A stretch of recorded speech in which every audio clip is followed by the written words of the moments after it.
Olá para você conectado na Rede Mar Azul, eu sou Luiz Varela. Hoje a gente traz uma convidada especial, doutora Camila Bendini, psicóloga aqui na nossa região do litoral norte de Santa Catarina, para falar sobre um assunto que interessa muitos pais, muitas mães, muitas famílias e é tema recorrente na atualidade, na educação, nas escolas, é pauta escolar também, o transtorno do espectro autista, o TEA, que engloba diferentes condições marcadas por perturbações do desenvolvimento neurológico, todas relacionadas com dificuldade no relacionamento social. O transtorno do espectro autista engloba diferentes condições marcadas por perturbações do desenvolvimento neurológico, com três principais características, e a doutora vai falar melhor sobre elas. Seja na dificuldade de comunicação, também por deficiência no domínio da linguagem e no uso da imaginação para lidar com jogos simbólicos, dificuldade de socialização e padrão de comportamento restritivo e repetitivo. Vamos conversar então com a doutora Camila, que se dispôs com a gente hoje a tratar sobre esse tema. Muito bem-vinda, doutora Camila. Olá, bom dia. Obrigada pelo convite. É tão importante falar sobre esse assunto no dia de hoje, né? No Dia Mundial da Conscientização sobre o Autismo. Exatamente, doutora. Como é que os pais, né, pessoas que convivem, conseguem identificar esse autismo, né? Como é que a gente consegue traçar essa situação e levar, então, a um diagnóstico, procurar um profissional, um médico? Quais são as indicações, os indícios que levam alguém a ter essa confirmação? Olha, pela minha experiência, eu tenho visto que a escola tem sido de grande ajuda, né, nesse momento de verificar a, as dificuldades da criança, né? Tem várias crianças ali, a ideia não é comparar uma criança com a outra, né? Essa questão de dizer que a cada criança tem seu tempo é verdade parcialmente, né? Porque a gente, enquanto profissional, né, tanto professor quanto psicólogo, fonoaudiólogo, os profissionais que trabalham com as crianças, entendem que existem janelas de desenvolvimento, né? Então, a criança precisa estar andando com 1 ano, isso não é uma regra, né? É um padrão. Então, se tem crianças que andam com 10 meses, com 11 meses, com 1 ano, né? Os pais costumam dizer, nossa, no dia do aniversário dele, ele saiu andando, né? Mas tem crianças que aprendem a andar com 1 ano e meio, com 1 ano e 3 meses, 4, né?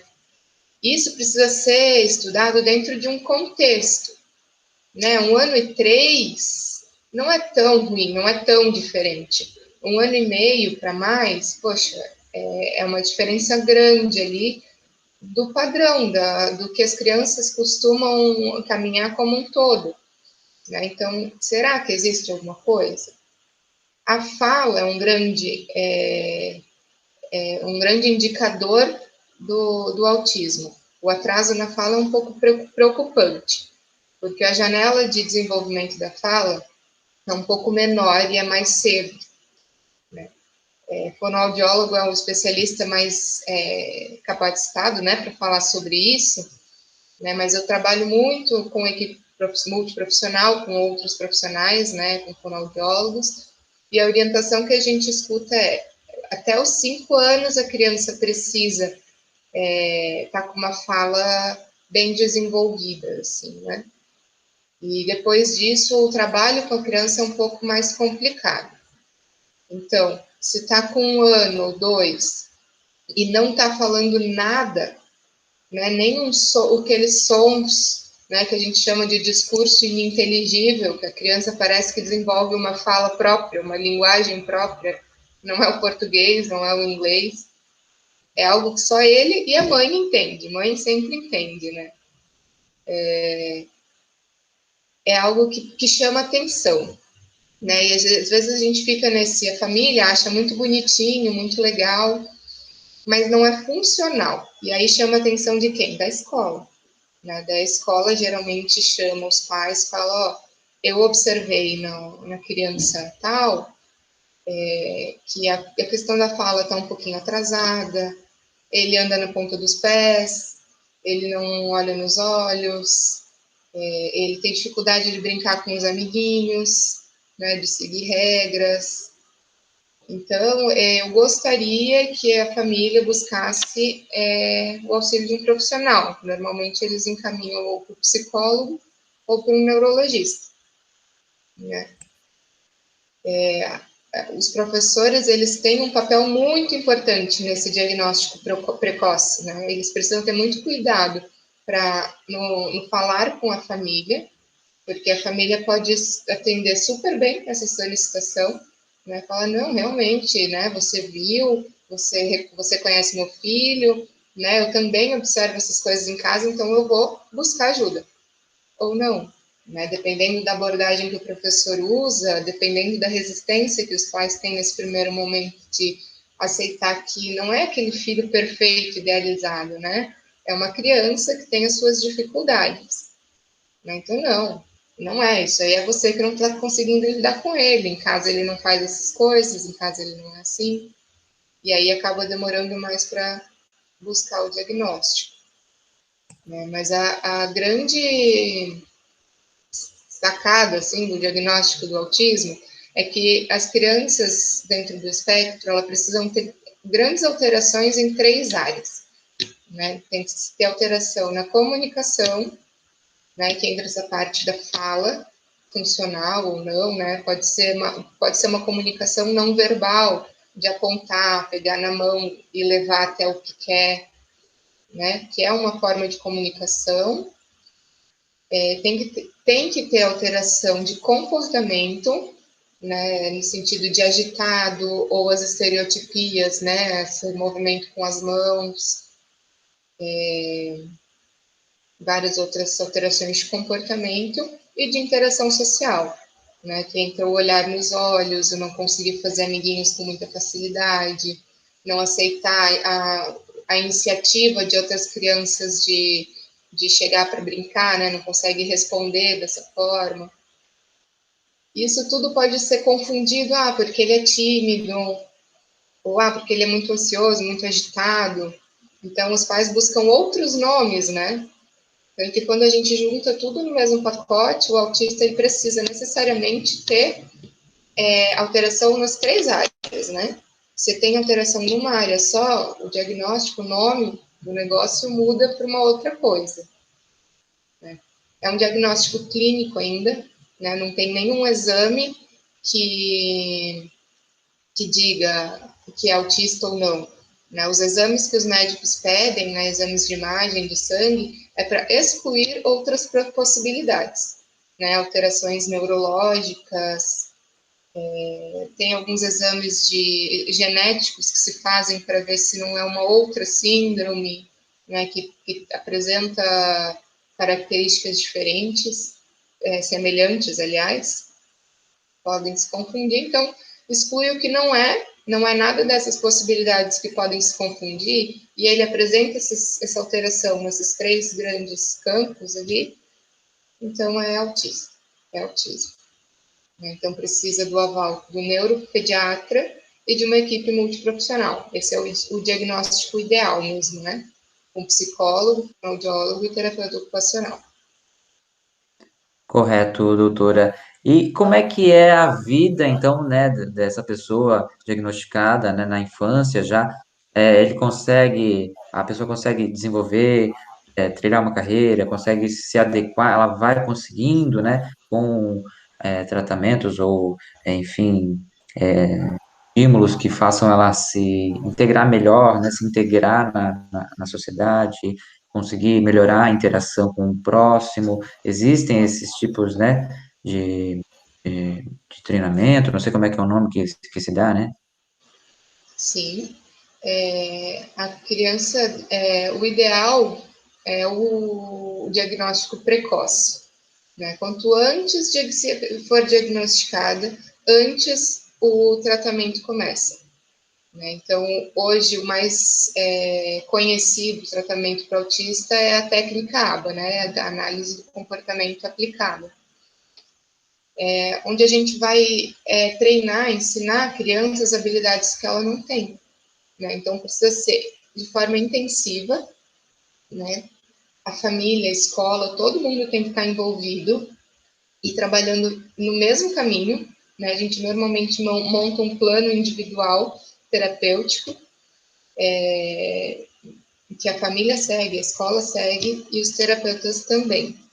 Então, a gente vai mapear as grandes dificuldades da criança e vai trabalhar para que ela desenvolva aquilo. Né?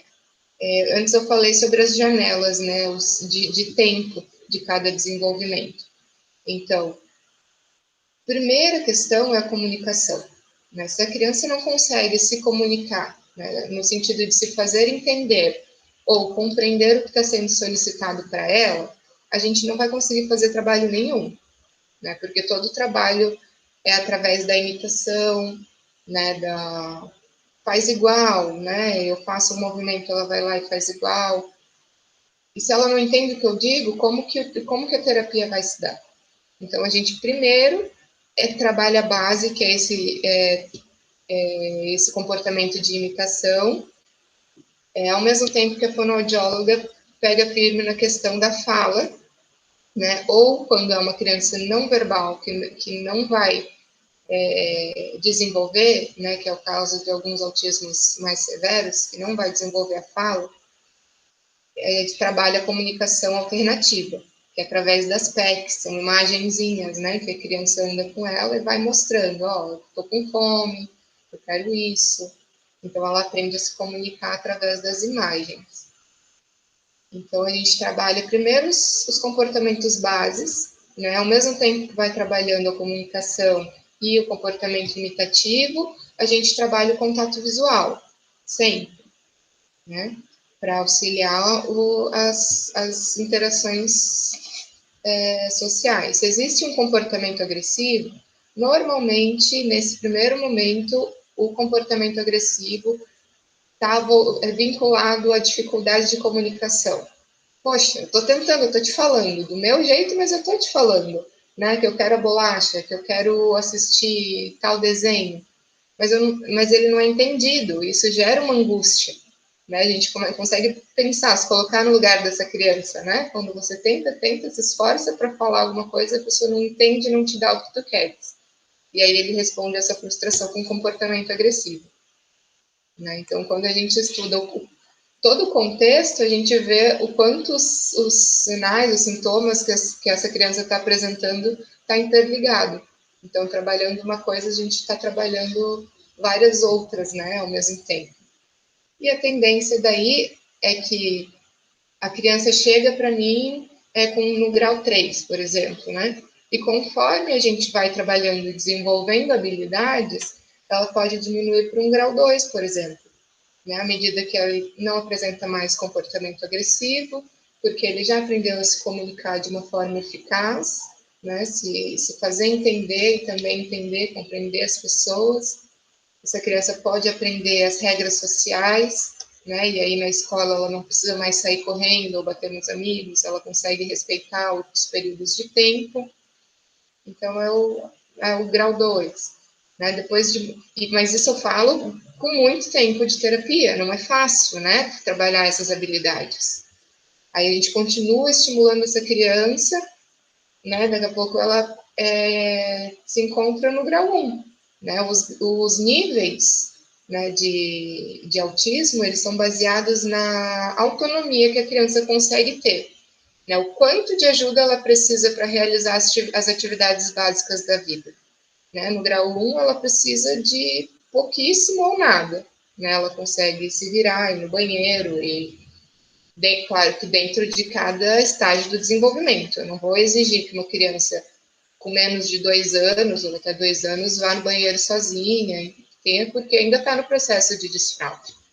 Né? Doutora, e para encerrar, né, nesse momento que nós, especial, né, ao dia comemorado, celebrado, né, o Dia Mundial da Conscientização, do Autismo, dia 2 de abril, eu queria te perguntar se tem alguns dados atualizados, né, de números, né, de registros aqui na nossa região, de pessoas que diagnosticaram, né, o autismo, tem informações a nível regional, ou estadual ou a Brasil, né, que possas apresentar? Então, a nossa expectativa é que o censo agora de 2021 incluísse nos questionamentos o levantamento também dos diagnósticos de autismo. Com toda essa alteração, né, de contexto da pandemia, a gente não sabe se isso ainda vai acontecer ou não. Hoje na AMA de Penha, nós temos 60 famílias cadastradas, mas a gente tem plena consciência que isso não é nem a metade dos autistas da nossa cidade, assim, né? A gente não conseguiu fazer todos os cadastros. Tá? A Câmara fez transmite pedidos de informação ao Executivo sobre o número de pessoas com deficiência nas escolas nos municípios. E eles constataram que 103 alunos têm algum tipo de deficiência, né? E destes 103, 57 são autistas. Né? Mas esses 57 que foi levantado pela Câmara, nem todos não cruzam dados, né? A gente tem esses 60 cadastros, eles têm outros 57. Então, a gente ainda não tem o número exato do município, tá? Tá difícil de conseguir fazer esse levantamento. Mas a gente sabe também, que é um dado importante, que tem muitas crianças sem diagnóstico. Porque aqui na nossa região não tem neuropediatra, né? Então, vai para a fila de Itajaí, né, que já é uma fila grande com a demanda de lá. Então, o processo diagnóstico está muito demorado. Na AMA Penha, a gente está lutando para conseguir ajudar, para conseguir mais vagas para as nossas crianças lá no CER, que é o centro de referência aqui da região, para fechar o diagnóstico, fica na Univale, né? Mas também para que nós tenhamos dentro da AMA uma equipe que possa auxiliar nesse processo diagnóstico, que a gente possa ir às escolas e ajudá-los, né? Ajudar os professores, capacitar os professores para que eles consigam identificar com mais facilidade os sinais e, além de identificar os sinais, também orientá-los da forma correta de acionar os pais, né? Para que eles busquem novos recursos. Perfeito, doutora Camila. A gente agradece a tua disposição aqui com a Rede Mar Azul, que está sempre de portas abertas, microfones abertos também para as causas, né, ligadas ao autismo. Acho que vai ser, então, uma meta, né, da AMA aqui da Penha, como também de outras associações da nossa região, ir em busca desse levantamento, né, e ter ali uma troca de informações futuramente, né? Com certeza. A gente já teve várias conquistas muito importantes com a prefeitura, né, no sentido de aprovar várias normativas, leis, né, que habilitam a inclusão do autista na nossa sociedade, né? Essa foi a nossa primeira luta, né? Desde o início lá em 2018, quando a gente começou. Eu só queria fazer um parênteses ali, que quando eu falo na regressão do nível do autismo, é diferente de falar em sair do espectro, né? Que é algo bastante questionado aí pelas pessoas da área, pelos próprios pais.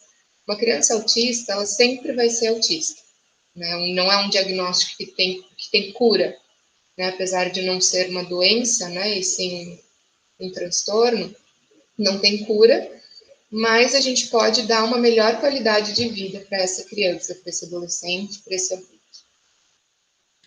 Ótimo, a gente agradece a tua participação aqui com a gente e outros conteúdos como esse, outros materiais você confere no portal marazul.fm.br, integrado também com as nossas emissoras em cadeia de rádio na 94.5 e na 97.1, direto da Central de Jornalismo Marazul, Luiz Varela.